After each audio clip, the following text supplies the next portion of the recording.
नमस्कार दोस्तों, GS2 में पॉलिटी सेक्शन के रिपीटेड थीम्स एंड टॉपिक्स के पार्ट 4 में आपका स्वागत है। हम लोगों ने पॉलिटी का रिपीटेड थीम्स एंड टॉपिक्स का पार्ट 1, 2 एंड 3 को डिस्कस कर लिया है। पार्ट 3 में हम लोगों ने UCC तक देख लिया था। आज हम लोग topic number 32 that is RPA 1950 and 1951 से शुरू करेंगे। तो फर्स्ट है RPA 1950। इसमें फीचर्स क्या हैं, इसके बेसिक प्रोविजंस क्या हैं, जैसे क्वालिफिकेशन ऑफ वोटर्स है, इलेक्टोरल रोल्स का प्रिपरेशन है, डिलिमिटेशन कमीशन के बारे में दिया गया है इसमें। इस बार इम्पॉर्टेंट है क्योंकि बिहार में ये इलेक्शन ईयर है, तो ये और भी इम्पॉर्टेंट हो जाता है। Delimitation of constituency that is article 82 के अंतर्गत इसे तैयार करना पड़ेगा। फिर इसमें एलोकेशंस ऑफ सीट्स कैसे होती है पार्लियामेंट और स्टेट लेजिस्लेचर में, वो भी प्रोविज़न इसके अंतर्गत दिया गया है RPA 1950 में। और इसमें first schedule, second schedule, third schedule and fourth schedule, ये चारों भी दिया गया है, तो ये चारों भी इम्पॉर्टेंट हो जाता है। फिर आती है बात RPA 1951 के बारे में। तो इसके बारे में इसमें क्या क्या प्रिपेयर करना है, तो एक्चुअल कंडक्ट ऑफ इलेक्शन के बारे में इसमें दिया गया है। फिर पॉलिटिकल पार्टी का रजिस्ट्रेशन किस तरह से होती है वो इसमें दिया गया है।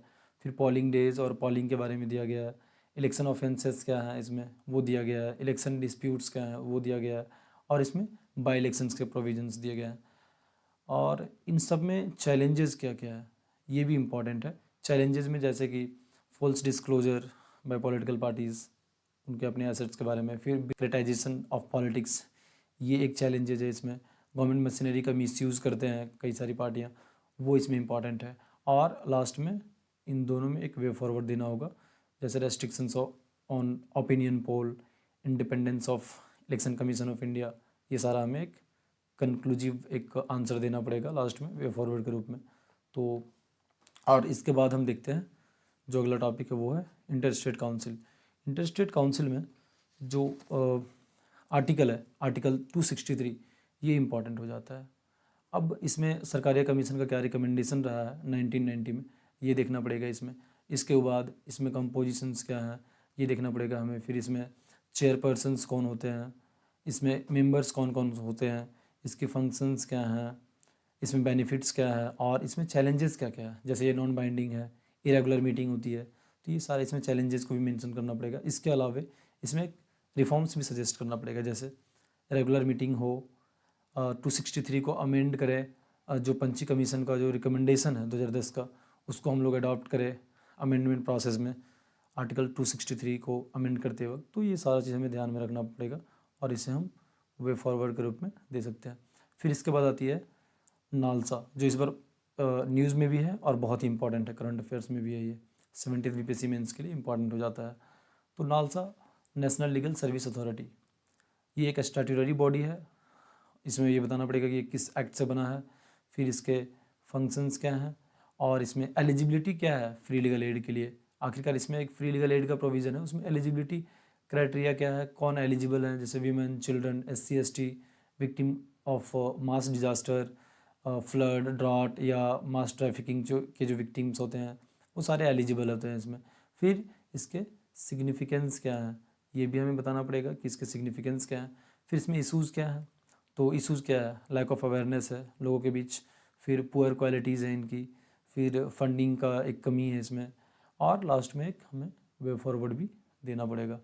तो इस तरह से एक हॉलिस्टिकली तैयार हो जाएगा। ये इंपॉर्टेंट है इस बार के लिए, तो इसे तैयार तो करना ही है। फिर उसके बाद आता है CSS, सेंट्रली स्पॉन्सर्ड स्कीम। ये इसलिए भी इम्पॉर्टेंट हो जाता है क्योंकि ये हमेशा न्यूज़ में रहता है और हमेशा सेंट्रल स्टेट के बीच में एक बोन ऑफ कंटेंशन का काम करता है ये, तो करंट अफेयर्स में रहा है, इस लिहाज से भी इम्पॉर्टेंट है। इसमें फीचर्स क्या क्या हैं, इसके टाइप्स क्या क्या हैं, कोर स्कीम क्या है, ऑप्शनल स्कीम क्या है, ये भी हमें बताना पड़ेगा इसमें। और इसमें इशूज़ क्या है सेंट्रली स्पॉन्सर्ड स्कीम में, और एक लास्ट में वे फॉरवर्ड बताना पड़ेगा।